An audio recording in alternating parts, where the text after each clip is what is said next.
Okay, good morning everyone. Welcome to Mount Gibson's 2025 Annual General Meeting. I'm Brett Smith, I'm the chairman or the new chairman of the company, and I welcome you all to this meeting. We've elected to hold this as a hybrid, which enables shareholders who can't attend in person to dial in on the CompuServe platform. Firstly, I'd like to introduce my fellow non-executive directors. Simon, put your hand up, mate. Alan, Paul, and Evian, and our executive team, Peter, Gil, and David here, COSEC. Yep. Okay, a copy of our 2024 Annual General Meeting is available for inspection at the entrance to the room. So if you want to grab one, grab one. Okay, we're ready for slide 2. I'm advised that we have a quorum, and therefore I formally declare the meeting open, and I'll begin with my chairman's address, followed by the formal business, and then the CEO's address. Following that, all of the shareholders are invited to ask any questions they wish, and to have a cup of tea and have a cup of coffee with us afterwards. Okay, I'm Brett, new chairman. I'm glad to be able to speak to you guys for the first time as chairman. The recent incident at Coolin has changed what we were probably going to say to you, but it's a significant rockfall, and we've had to suspend the mining in the main pit. It's a significant safety risk, and a little story from my past. Once upon a time I was a young engineer up at Mount Isa and doing a shutdown of the lead smelter, and a load separated and fell and killed a rigger, and I had to go in and see his 23-year-old wife with a couple of young kids and tell her that her husband had been killed at work. So I never want to see that in a work environment again. So safety to me is paramount. So as well as the economic considerations, the safety of everybody in the operation and the safety of their workplace is an important factor in the board's decision to suspend the mining at the pit. The wet season is coming, and we are doing a lot of geotechnical work to sort of continue to assess what could or couldn't be done on the rock wall, but for the time being it is suspended, and unfortunately we're having to lay off people because it's just not economic to hold people until we have greater clarity as what can and can't be done in the pit. It's a bad news, but we're making the best of it. We're looking at selling off our stockpiles, and Peter and his team have done a lot of work looking at how they can continue to process the low-grade stockpiles on the surface and gain additional revenue from selling that material as we go forward.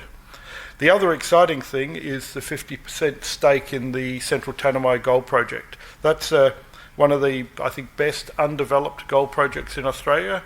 Both Tanami and Mount Gibson have just updated the resource and reserve statements there, and you can see there's a significant amount of gold in that project, with the added benefit of having significant infrastructure already in place. Associated with the acquisition of the gold project and just showing our shift in focus to be a more generalised metals company, we're changing our name to MGX Resources Limited. It doesn't mean that we will never look at iron ore again. It just means that we want to acknowledge that our future growth strategy can involve other minerals other than iron ore.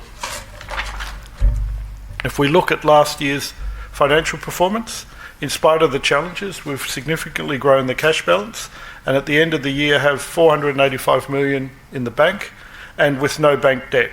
That's a significant war chest to allow us to look for acquisitions and to grow and develop other projects in the future.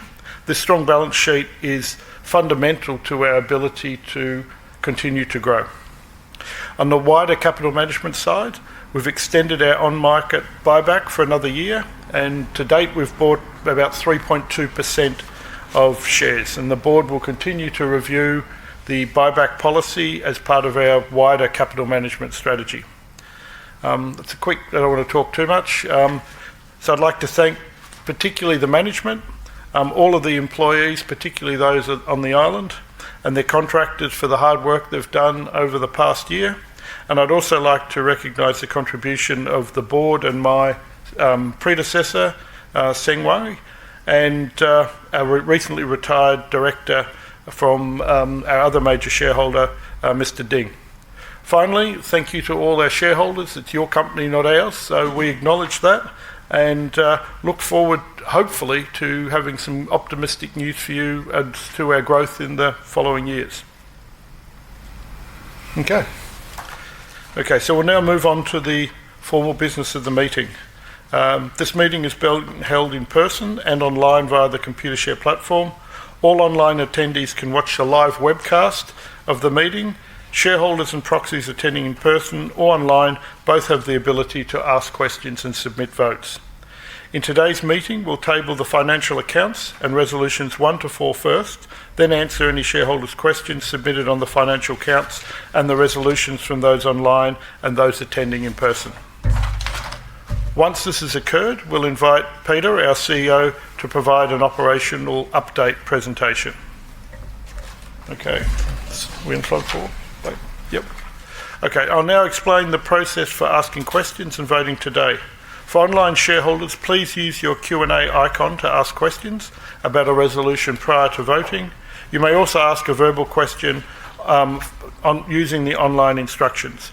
The Company Secretary will manage any questions received and remove any duplication.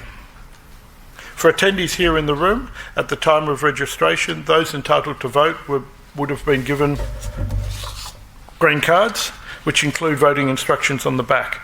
If there's anyone who believes they're entitled to vote but has not received or is not registered to vote or has not received a card, please raise your hand and let us know. And please ensure you print your name on the box where indicated and sign the voting paper and lodge in the ballot box. If you need any help, again, please raise your hand. For this meeting and all resolutions, they will be decided by poll and announced on the ASX immediately after the meeting. The CompuServe Investor Services will act as the returning officer for the poll, and I confirm that polling is now open. Okay. I haven't got that either. It's not on my page, mate. Doesn't matter. A summary of the proxy votes for the meeting are presented on the screen behind me. I confirm I'm holding the undirected proxies in my capacity as chair, and my intention to vote on all proxies in favour of resolution 1 to 4. Any directed proxies that are not voted at the meeting will be also defaulted to me as chairman, and I'm required to vote on these proxies as directed. Okay, so we can see the results of the poll on the screen. Okay, thanks. So the first item of business is the financial statements and reports. The first item is to receive and consider the financial report, the director's report and the auditor's report for the year ending 30th of June 2025. These reports are all included in the company's annual report and are available on the company's website. Gemma Newton from the company's auditors, Ernst & Young, is here. Raise your hand. Is here and is able to answer any questions on the audit if required. We'll respond to questions on the financial statements and reports at the end of resolution 4 at the end of the meeting.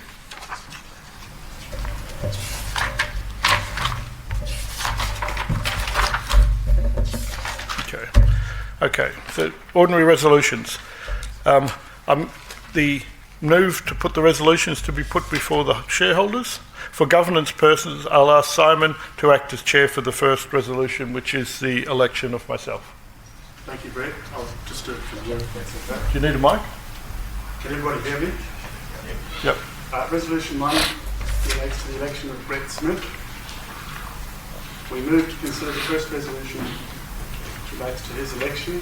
Mr. Smith is currently chair of the board and was appointed as a director to the board on the 17th of April 2025. Mr. Smith has not yet stood for election by shareholders. Mr. Smith, being eligible, presents himself for election as a director, and the board, in the absence of Mr. Smith, unanimously support his election. I move that the election of Mr. Smith as a director of the company is supported by shareholders. The proxy results are on the screen for all to see. and we can respond to any questions on this resolution after resolution 4 of this meeting. Thank you, and I'll now hand back to the Chair. Thank you, sir. Okay, resolution 2 is the adoption of the remuneration report.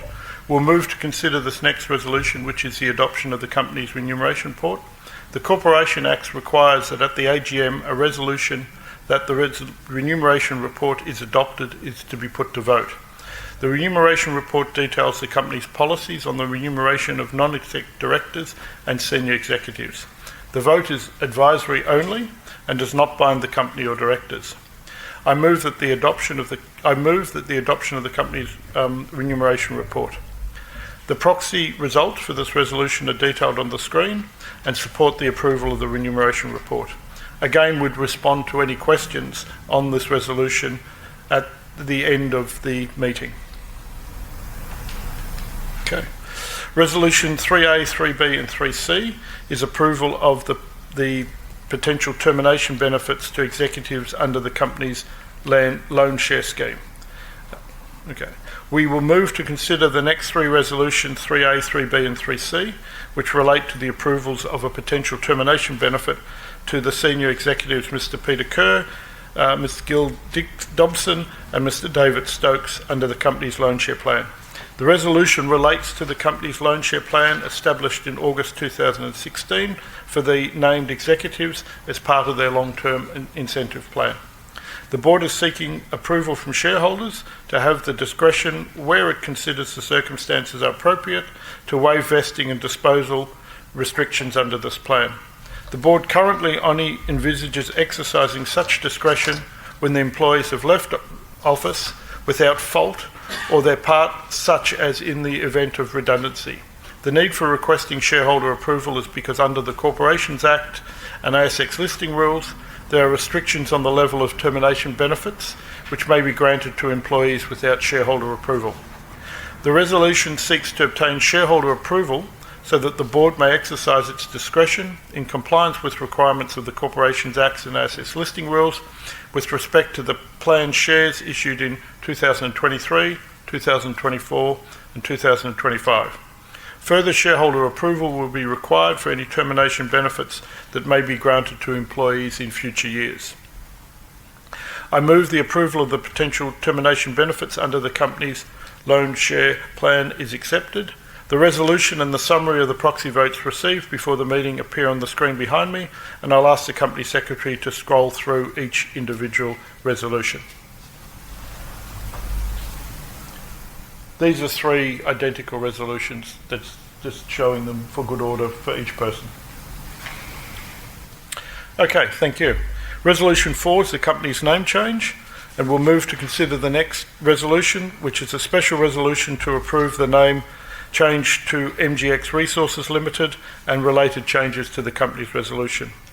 I think I spoke in the beginning about how this reflects our strategy for growth in the future, a movement away from iron ore to other resources. It's no more complicated than that. The proxy results for the resolution are detailed on the screen and support of the approval of resolution 4. Okay, thanks. Okay, I'll now invite questions on items of business today, including the financial accounts or any of the resolutions 1 to 4. And I'll ask our Company Secretary to please read out any written online questions relating to today's resolution.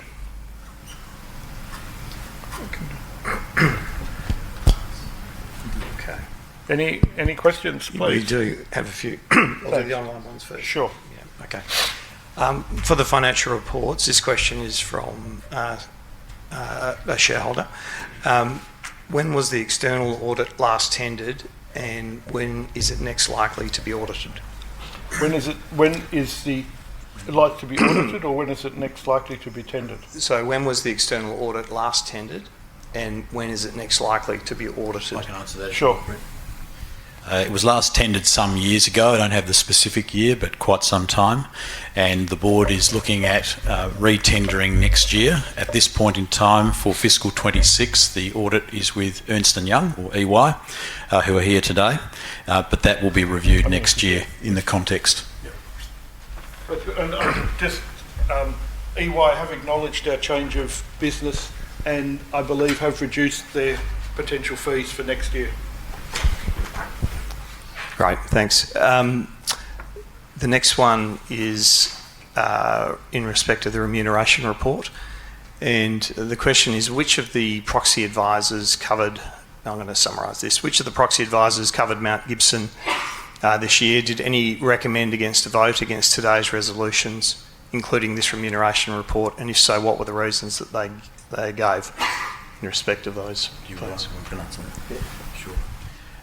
One of the proxy advisor groups, ISS, who may be familiar, or you may be familiar with, does follow us, and in relation to the remuneration report, recommended support for that.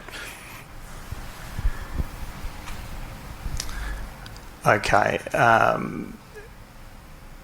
In respect of the election of directors, so in respect of the resolution relating to Brett, was a recruitment firm used to find Brett as our new chair, and did the board consider any other alternatives?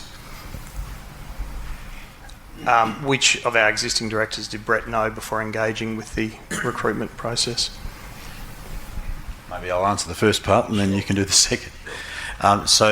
Brett is an appointee of our major shareholder. A major shareholder is entitled to appoint one member, and that's APAC Resources, and so Brett is that appointee, and that was accepted by the board. In relation to who Brett knew beforehand, I'll pass to you. I think I knew most of the board beforehand. I think it's also important to note I was the alternative of the previous chairman, so I had experience in dealing with the company on an ongoing basis. Okay, one more on Brett's election. There was a 19.45% protest vote against the re-election of Director Paul Dugas at last year's AGM. What caused that? How did we respond to the protest vote? Have there been any protest votes against Brett Smith, the only director up for election today? I'm not sure how you class it as protest, but they may have been the numbers last year. From the board perspective, obviously Brett is recently appointed chairman, so he wasn't around during that time.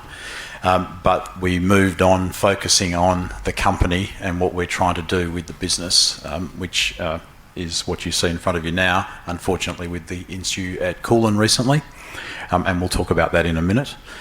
In relation to protest votes this year, I'm not aware of one. There's always someone who doesn't vote for you. If you look at the poll numbers, there's always someone who doesn't vote for you, but I don't think it's a significant percentage. Okay, I've got a question on the termination benefits on 3A.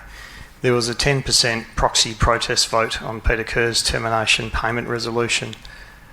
Did one of the proxy advisors recommend against it, and if so, what was their rationale? Do you know which shareholders voted against and why they were concerned? Corporate voting is not a secret ballot in Australia, so you're able to interrogate this issue to better understand shareholder sentiment and concerns. Can I answer? That's about me. Do you want to answer? Well, I'm part of the termination benefits, so I probably can't. Okay.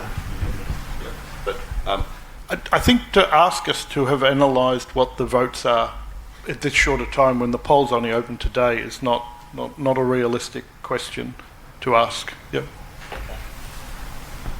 And I think also the votes were 90% as well. So You should say that ISS recommendation was against. yeah, that's true. ISS recommendation was for the remuneration report, but it was against the termination benefits. Okay, so I think we've got one last one. This is to do with the company name change, and the question is, why is an iron ore company getting into the gold business? Can you cite any other listed mining companies which are in both gold and iron ore? Surely a bulk commodity miner like Mount Gibson has different skills to those in the previous metals business like gold. Are we just opportunistically pivoting because of the gold boom? Shouldn't we just return our surplus cash to shareholders rather than going off and pursuing this risky gold frolic? Okay, it's not a risky gold frolic. For some time now, we have been talking to our shareholders and explaining that Coolin Island was coming to an end. Coolin itself is, as we've seen, a challenging open pit operation with many characteristics of an underground mine. We do have people in the business who are skilled at underground mining and open pit mining in the gold business, including some from the processing side as well. We've been talking for several years about the move from iron ore into precious and base metals. Precious metals to some might have been quite a sudden change, but actually we've been looking at it in the context of a change in hard rock mining, and precious and base metals were there. If we can find another project to add to the Tanami Gold project, then we will. This doesn't mean we're just focusing on the single one at the moment. But this has been a well-communicated plan for some time now. I think, Peter, it's also important to add that the Central Tanami project has about 30 old open pits associated with it. So as well as the underground mine there's a number of remnant pits where the open pit mining experience from the island will be valuable. Okay, I'll just ask Computershare to confirm if there are any online verbals. No. Okay. Okay, can I invite any shareholders here today who may have some questions that they would like to ask?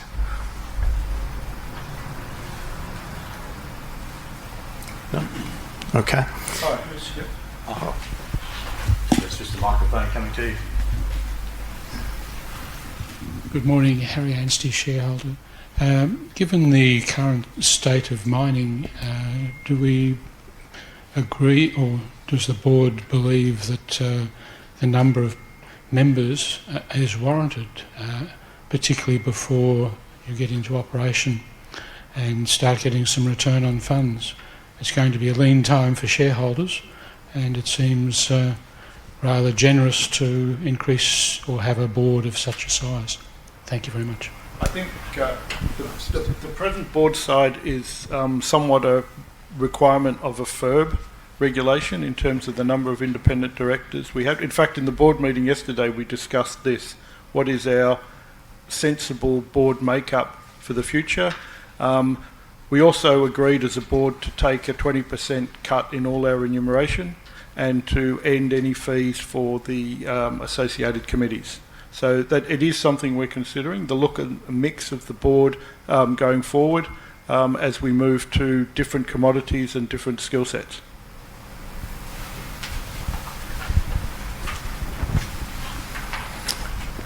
Brett, do you want me to close it? Sure. Unless there's any other questions? We can also have a chat over a coffee, everyone, so it doesn't have to be... I'm scared of mics, so if it's easier to talk when we're just having a cup of coffee, that's fine. Yep. Okay, so just on behalf of Brett here, if all online shareholders, if you've not yet already, could you please cast your votes on resolutions 1 to 4? And also, if anyone in the room, if they could please complete their green card and raise their hand if it hasn't been collected already. Thanks, Rod. Okay.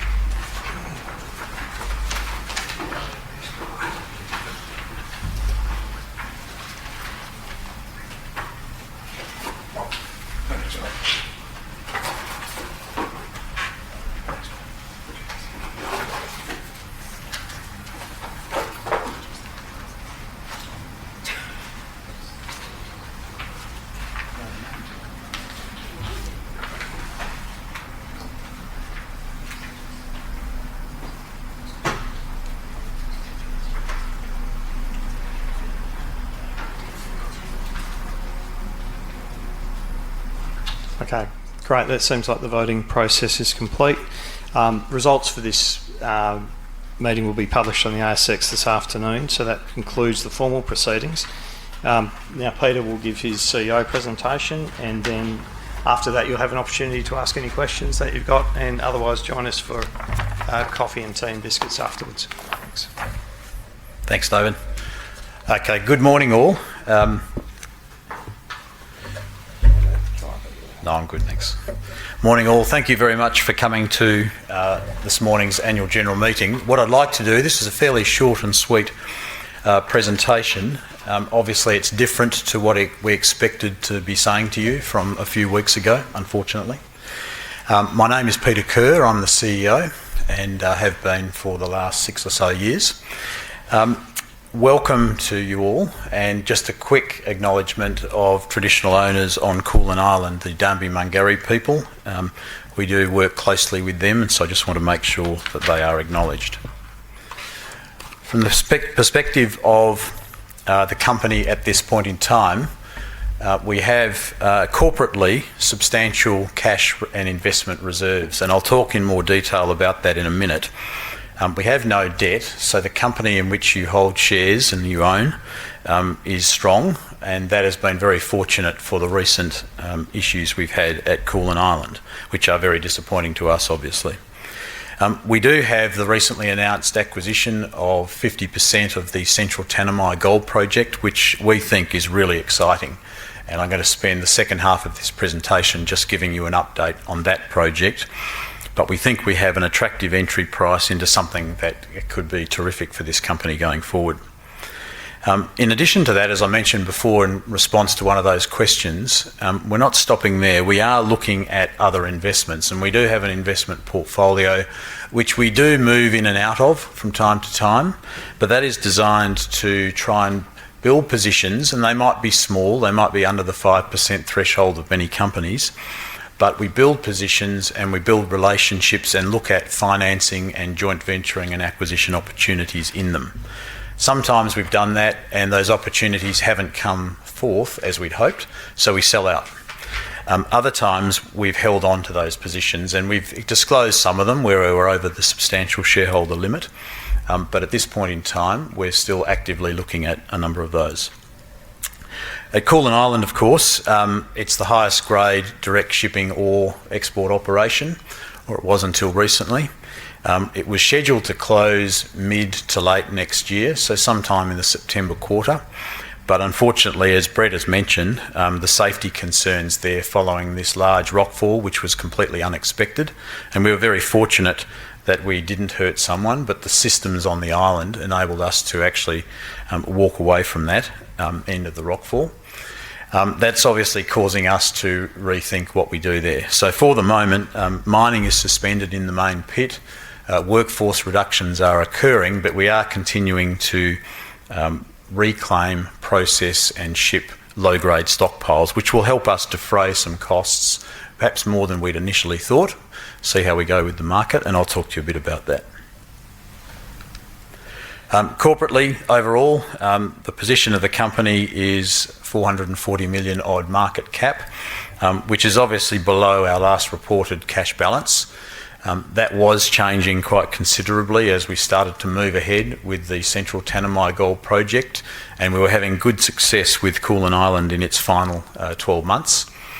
Our share price has fallen as a result of the recent rockfall event, but that's what we accept. We now move ahead with transitioning from Kulin, looking at the use of the assets for non-mining purposes there, and there may be some opportunity for us to transact on that front. But ultimately our focus will be now accelerated into the Central Tanami Gold Project. In terms of the makeup of the company, very little has changed for the major shareholders. APAC, Mining Investment Fund in Hong Kong, still has 38%, and institutional Australian shareholders are still sitting at around the 15 to 20% range. Shougang Fushan, which is a shareholder of ours, larger shareholder, and over time has diluted, sitting at 13.9% now, is still there. They did have a director on our board, Mr. Ding Rukai, and as Brett mentioned, Mr. Ding retired recently, and they haven't re-nominated someone. They sit there, though, interested to know what we're doing next. So in relation to Kulin Island, the picture on the right is the rehabilitation work that's been done very well and progressing actively. This was occurring well before the rockfall of a few weeks ago. The incident occurred on the later night, in the evening of the 16th of October, and you will know that we put the shares into a halt and then suspension as we dealt with the consequences of that. Further monitoring will now occur. So the pit is still sitting there. We are allowed to enter the pit, and we're comfortable to do so under strict safety protocols for servicing of pumps and removal of equipment. So basically the pit is still there, it's being evaluated. But that rockfall, despite all of the installed ground support and the monitoring radars that we have all over it, was unexpected. And we were fortunate to pick up the issues and pick it up sufficiently early to move people out, but we're also very lucky. There were some people there that were quite close because of the size of it. Was unexpected. So that's caused us to re-question even more so. Some of the installations in this mine are globally right up there in terms of quantity and quality, but it's caused us to just reassess and step back and have a look at just the safety aspects. We weren't prepared to put people in there and to push ahead straight away, but we'll monitor that and we'll see. The focus is now on the island, a methodical workforce reduction, which the team has done, and looking at the reclaim of the lower grade stockpiles. Now, by lower grade, I mean some of these cargoes that we're selling between now and December are in the 55 to 58% area, FE. So they're nothing like the high grade cargoes we had. And then we have a range of other low grade stockpiles where we may still be able to, because these things have been mined and stockpiled over many years, and originally would have been blended with the high grade cargoes, but we may well be able to sell those as standalone cargoes, and that would see us run into early 2026, in the first half of next calendar year. If we can achieve that, and there's a lot of work going on to try and do that, we help defray and offset quite a bit of our cost on the island, and that would be a good outcome. And then, as I mentioned, we'd be looking for opportunities for the use of the airstrip, the camp and the port facility there for non-mining activities when we finish. Right, no change there. We've talked about that at previous AGMs, and that's still well and truly an opportunity for us.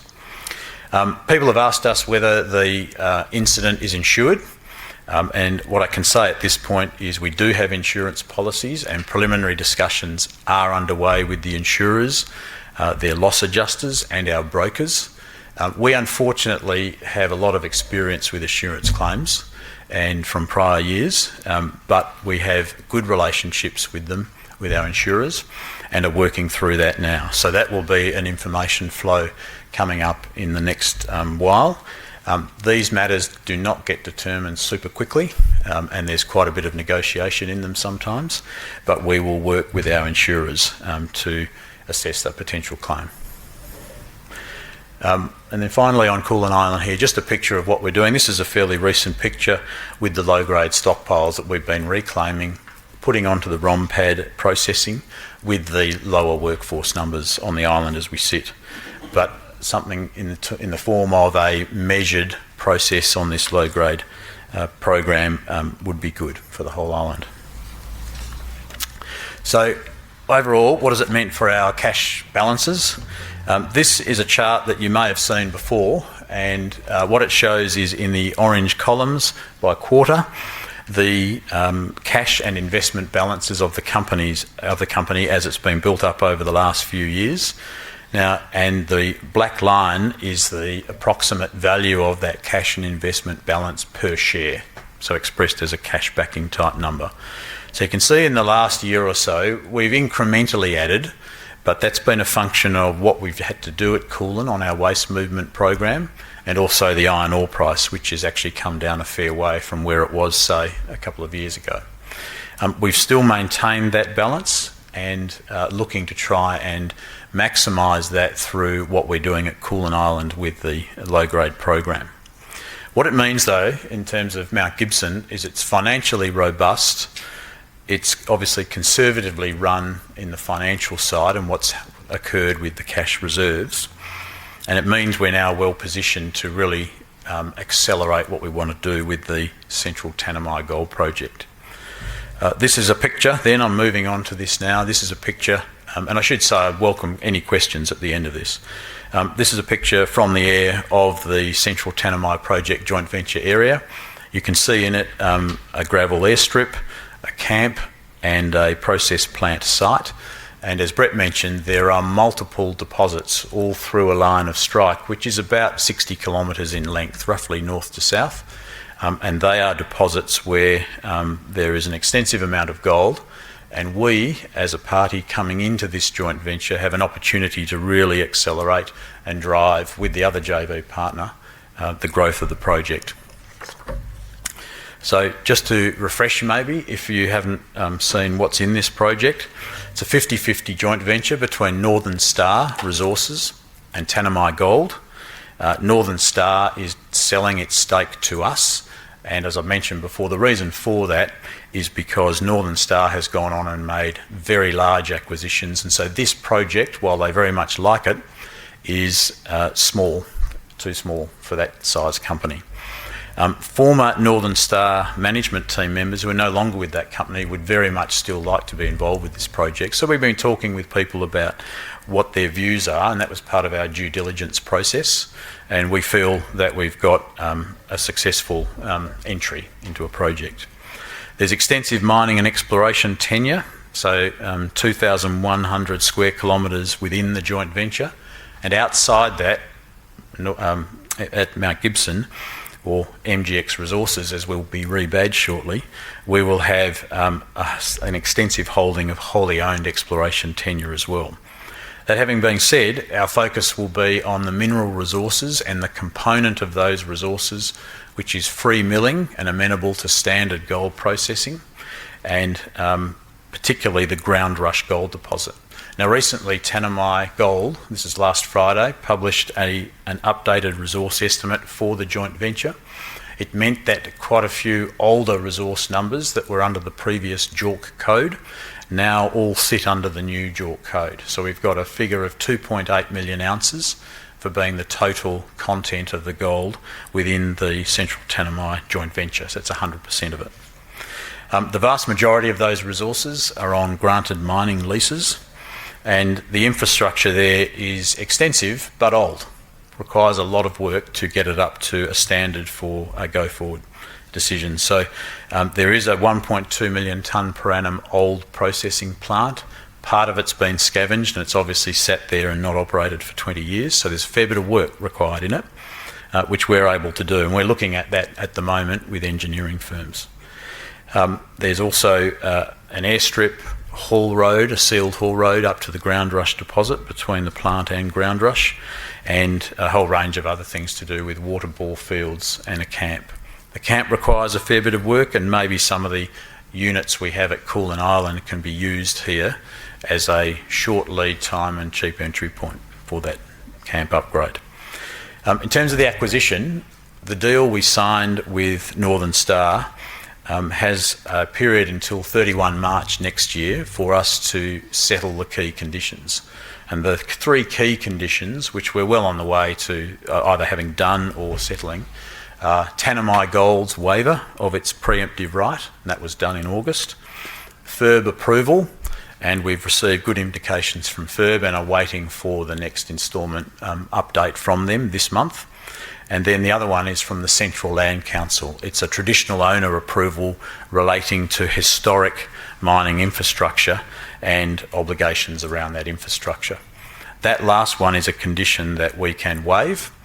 We don't have to wait for it to be accepted, and we may choose to do that, but we will assess that with the board in the coming month or two. So I think we're well on the way. We're not expecting any issues from FIRB. And certainly we'd like to close that transaction as soon as we can and get in the keys and get in to work with Tanami Gold, our partner. The numbers here you may not be able to see, but I'm just going to highlight a few key ones. In the map on the left, the Tanami Road is the road that runs from the left-hand mid-side of the map down towards the bottom right-hand corner. And towards the bottom is Newmont's Tanami operation, which is a large gold operation producing 400,000 ounces of gold per year currently. The Central Tanami project and plant site is labelled. You can see it with the arrow in the middle. And basically the line of strike for the deposits we're focusing on run from Ground Rush, which is the dashed red rectangle on the top right, down to Jim's, which is the dashed smaller red rectangle on the bottom left. So it's through those deposits that we now have the total resource estimate of 2.8 million ounces, and the average grade of that is you might be able to see it there, 2.8 grams per tonne It's very attractive relative to other projects in Australia. These are all 100% numbers, I should say. So we're buying into 50%, but this is the 100%. The key deposit is Groundrush, 11 million tonnes at 3.3 for 1.2 million ounces. And so we would expect in due course further work in the optimisation and the mine planning of that deposit. We might see some changes in the grade, but these resources currently have been estimated using a price for gold in the assessment of potential economic extraction of 3,500 Australian dollars an ounce. The price is currently sitting somewhere around $6,000 Australian an ounce. There's a fair difference in there, but we'll be looking at the opportunity in due course to see what that could do to the mine plan and the resources there. Jim's down the bottom is a potential open pit and possibly underground mineable deposit at the southern end, and that currently sits at about 220,000 ounces in resource. So there's a lot of work cut out, a lot of good people at that site in terms of a small geological team, but with good knowledge of what's happening there, and we'll be looking to work with them as best we can. Groundrush itself looks like this. This is a long section looking to the west, and what you can see is the open pit that was mined 20 years ago by Newmont, relatively shallow at the top, that's the brown colour. And then underneath that, we have the mineral resource wireframes in blue. So that's the actual modelling of the ore body or the deposit that's sitting there. And then wrapped around that in this resource estimate is an indicative mine plan showing the underground stopes in green. And that's where this resource estimate of 1.2 million ounces comes from. In relation to where this project sits, and here's some indicative comparable data, and you may have seen some of this, but we've updated it now for the latest resource update from last week. These are projects in Australia owned by a range of different companies, and you may recognise some of them on the bottom, showing in the column size the contained resource ounces on the left-hand side, and in the black diamond shapes the average grade of those resource estimates on the right-hand side. And what you can see here is the Central Tanami project clearly is something that looks attractive relative to a range of other gold projects. There was a question before about, are we just jumping on the bandwagon and trying to ride the gold boom? The answer is no for that. In actual fact, the discussions we've been having with Northern Star had been going on some time. The rise in the gold price, we didn't anticipate to this level. But we felt earlier this year and late last year that gold as an opportunity for commodity investment made a lot of sense given what was happening in the world. So that's come to fruition, and we hope that the commodity price for us stays up at suitable levels for quite some time yet, so we can get this project into production. In relation to our acquisition cost, you may have seen this chart, a simple comparison again against other acquisitions that have occurred. And on average, and there are outliers here and there are different reasons for the price paid on these projects, but just as a high level, based on the latest resource update, we're looking at about our entry price for our attributable share of those resources is sitting at a very competitive level, 36. So that's an attractive entry price for us. It leaves us with a lot of scope in terms of looking at capital and operating and what we can do for this project.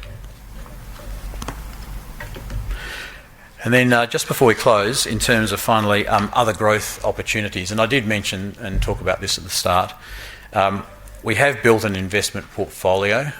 Shown in the bullet points there are a handful of the names of the key companies in that portfolio. Despite what others might be saying, there is no conspiracy behind how we're holding these investments or what we're doing with them, right? That's all a fallacy. What we're doing here is we're looking at opportunities to enter companies where we think there's really good opportunity for either financing or JV or some other corporate approach from us. Clearly, holding smaller stakes can be a start of that, but it's not something you want to advertise widely for obvious reason. We hold shares in AIC Mines, which is a copper producer in northern Queensland, and Maronan Metals, which is a developer of what looks like quite an attractive lead-silver project with a copper-gold resource attached to it. And then we also hold just under 10% of Phoenix Resources, which is a Midwest-based miner of iron ore plus logistics company, effectively. That stake was part of the divestment we made 2 years ago of our Midwest remaining assets to Phoenix, and we obtained cash consideration and shares, and those are those shares. So we're looking at those, and we obviously constantly monitor what's going on there and have regular discussions with parties about it. We also have a small exploration team. So the last point for you is that there's some regional exploration work where we've picked up prospective areas where we came across during our due diligence activities on a range of companies, and in particular in the Edmund Basin, which is inland from Shark Bay. Fairly remote area, not very widely explored, but there is occurrence of various mines to the south, and that's a particular example, for instance, of what we're doing on the regional work side. So with that, brings us to a close. So in summary, as you all know, we're an established miner. We'd expected to be going for another year or so at Koolan Island. It's really disappointing that we've had to slow and suspend mining at the moment while we look at it. In all reality, we'll see what the near term brings, but we focus on the monetisation of the stockpiles and the work we're doing with our offtake customers on that. The strategy is to utilise our people to the extent we can, the knowledge and maybe some of the equipment items in actually looking at the Central Tanami project and bringing some advantages to that project. But in the meantime, building a multi-commodity business is our objective. So the Central Tanami project I talked about, I think, is the first one. It's an attractive opportunity, and you'll see more information flows on this as we complete that transaction. So with that, I bring it to a close, and I'm happy to take any questions from the floor, or if you prefer, over coffee afterwards. By the way, this is one of the dingoes in the Central Tanami project. Please do. Just lady in the back. Yep.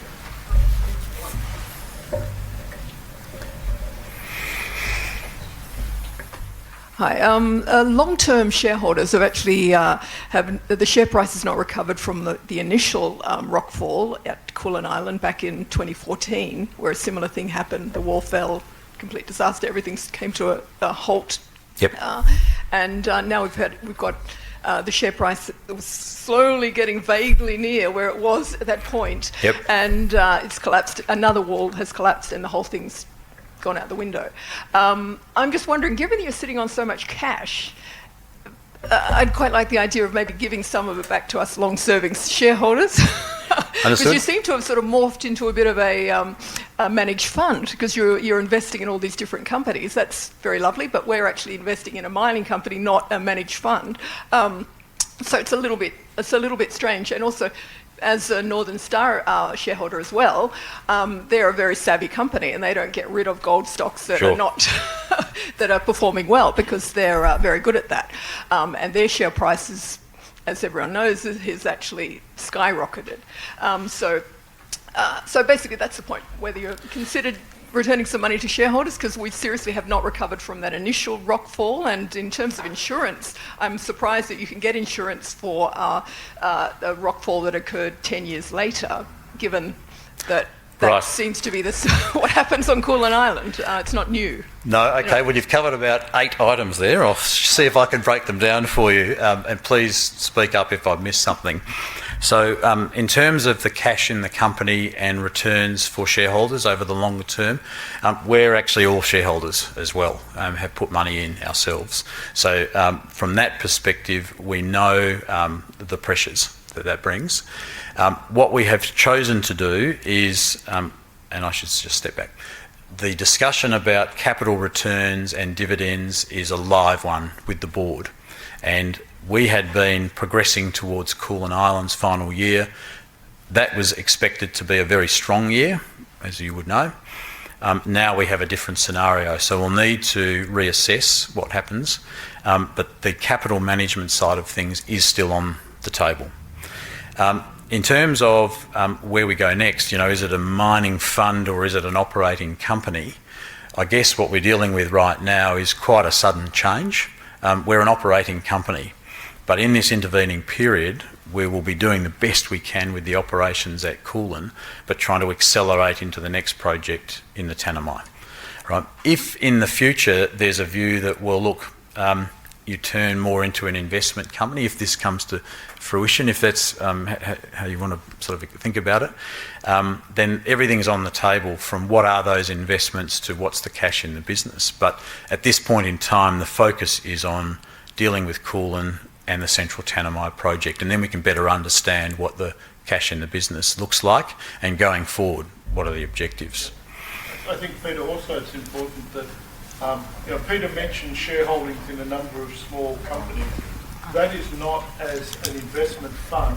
That is part of the due diligence process of establishing what other projects we could buy into to develop as a mining company.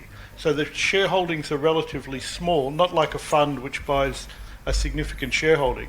The companies that Peter mentioned are also companies, and Peter mentioned the strategy where it allows us to get in, have a look under the sheets and see, is this a company that we think we could develop into a mining company where we could play a specific part in it. They're not passive investments. And so if they are a company which Peter and his team think there isn't a future in, they would sell those shares. So it's part of that strategy of finding new opportunities for us to diversify our mining operations. Well, it's not a fund. Yeah. Northern Star was another point you had. So why is Northern Star selling? And that's an obvious one. Northern Star produces 1.6 million ounces per year currently as a pure gold producer. And this project, we haven't studied what the production output would be, but when it was studied a number of years ago, is sitting in the order of 100 to 150,000 ounces per annum. So it's a small component of what Northern Star is nowadays. When Northern Star first got involved in this project, it actually made a very strong effort to get it in production, did a lot of drilling, and has actually been investing in it quite substantially. But we took the opportunity earlier this year when Northern Star was transacting with De Grey Mining in that transaction, big transaction, to actually approach Northern Star and say, well, what are you doing with this smaller thing? And would you consider selling it? So that's the approach we took. I don't think it's reflective of their views on the project, certainly not in what we hear and what consultants hear as well. Is there anything that's obvious? It's a very long way from anywhere, that location. So is Coolin Island. So we do have a bit of experience with remote management, and that was one of our objectives. But yes, it is a long way from anywhere, but you can also have aircraft. And both the Northern Territory Government and the Western Australian Government are looking at sealing the Tanami Road. That'll significantly reduce the sort of isolation costs of the development of that project. Yep. And then last point, insurance. You asked about it. Yes, we did have an insurance claim, two in the past, one related to the 2014 seawall failure, which I think is the one you're referring to, and then one relating to actually a fire in part of the processing plant a number of years ago. It is true that you generally can't insure pit walls and underground mine workings and the like, so I think you were sort of expressing some surprise at that. But at the same time, we do have insurance that is specific for Coolin Island features, and so that's what we're discussing with the insurers now. We're very careful about what we say because there's quite a piece of work to go through with the insurers to understand what a potential claim could look like. Thank you. Yeah. And hopefully you'll see a re-rating of our stock as that gold. You spoke about Northern Star's share price. We're hoping to see a re-rating of the stock value as we move this project into production. As we were on the track to receiving before this rockfall. Yep. I'm hopeful I've covered everything there. Okay, great. Yes, please. I've been a long-term shareholder of Mount Gibson. And I went into my file today because I thought I'd come to the meeting. And this letter I wrote in 20th of February 2014. It still applies even more so today. This is to Mr. Jeff Hill, who was the former chairman. Dear Mr. Hill, I've been a shareholder of MGX since September 2004, when the company was called Aztec Resources. I cannot believe your current strategy of not paying dividends each 6 months, which is mainly responsible for the price dropping from $1.20 to 97 cents over the last 2 days. Since you became chairman on the 20th of the 5th, 2011, following is the MGX performance compared with its peers. MGX price on the 3rd of the June 2011, $1.80. Price at 20 of the February 14 is 97 cents minus 46.1%. I've got here another one. No, I can't read this too well. BCI, $3 on the 3rd of the 6th, 2011. 20th of the 2nd, 14 is $5.24, which is plus 75%. So there you've got MGX minus 46.1% over the same period. BCI plus 75. Another one I've got here is FMG. Now, I have MGX in my charitable trust and my small business self-managed super fund. Assuming MGX pays a dividend, a final dividend, the franking credits will not be available until the financial year 2015-16. I'll be paying extra interest on my margin account in the meantime. A company should be run for the benefit of its owners, the shareholders, not just a plaything of the directors, some of whom may have a conflict of interest. I ask that in view of your disastrous chairmanship of MGX and in the interest of the majority of the shareholders, that you stand down from the board immediately. Don't get too worried about this. I've only pulled out of my file. I haven't seen this letter for about 10 years or more, 20 years. Okay. I enclosed an article which I haven't got. But so that's the problem I've got is, I'm in my 80s now, and I would like to see a dividend from MGX before I die. Right, understood. And it's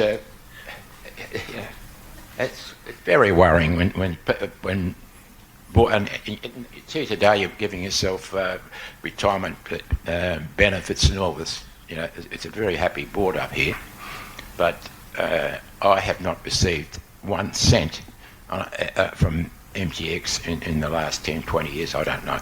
And I've also got shares in Newmont and also Northern Star, and those companies pay dividend. I don't know if you're aware that companies do pay dividends, but they pay dividends, and I don't want you going off and pretending you're good investors in that, and and going ahead for the next, say, 10 years when I'll be in my 90s and not receive a dividend. Understood. Okay, well, maybe just a few points since that letter. The company hasn't paid a dividend in the last 2 or 3 years, but up until then, from 2014, up until when it last did in 2021, 22, 330 million was paid in dividends. Some of those had the opportunity to be taken as discounted shares, and the rest was cash. So you would have had dividends since that time. You got your wish. Jeff Hill stepped down. I have forgotten the last dividend I got from. That's so long ago. I've forgotten. Understood. But your point is about. I take your point being more about the cash reserves in the company and what's going to happen to those. So look, all I can say is it's a live issue for the board. We don't have any franking credits at this point. We have some opportunities with the Central Tanami Gold Project and other projects potentially in the future. And so we have to weigh up the needs of what's the capital need of those and what can be the return. We because we don't have the franking credits, a lot of our holders said, well, put the money to better use within the business. That's been the focus. But dividends haven't been drawn out, as in haven't been struck through. There's still an opportunity. But we're going into a period now where this event has only happened in the last few weeks, and we've just got to reassess how we actually manage and what we do with those returns. The idea of what we're doing with the Central Tanami project is to go about it in a disciplined way and get in there. Maybe there are some consolidation opportunities inside that region as well, and drive something so we can be like a Newmont or a Northern Star and pay those dividends. Right, that could be some time away. I hope your health is good, because we'll see how we go, but it'd be very good to think about some form of return or dividends, and it's a live issue on the table now. But I don't have any news or commitment for you on that front right now. Yep. Anything else? Okay. Anything online? All right. Okay, well, look, thanks for asking those questions. Well, you might need the microphone, mate. Just.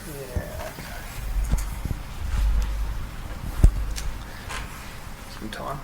Okay. Yep. Does 13% shareholder Xiaogang have automatic board representation rights to the extent that they could legally or contractually nominate someone to succeed Mr. Ding if they wanted to, or are they now just like any other shareholder, and any other nomination would be a matter for the board or shareholders?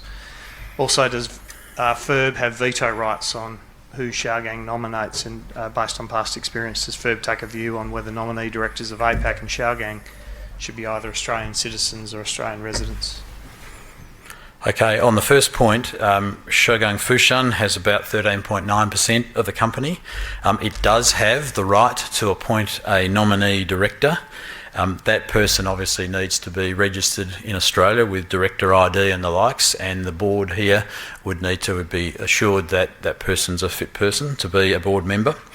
At this point in time, Shougang Fushan has not re-nominated a director following the retirement of Mr. Ding.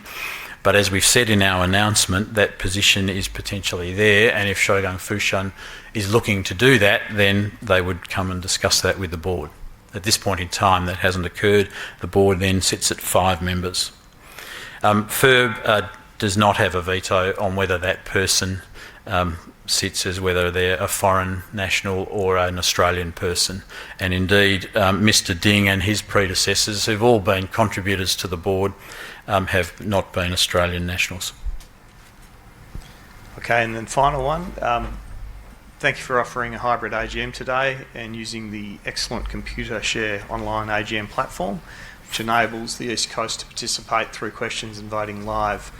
Best AGM practice would also have included early disclosure of the proxy position to the ASX, along with the formal addresses, the CEO delivering his address at the start of the meeting, not the end, and following the agenda by dealing with questions on each resolution as you work through the agenda rather than as one job at the end.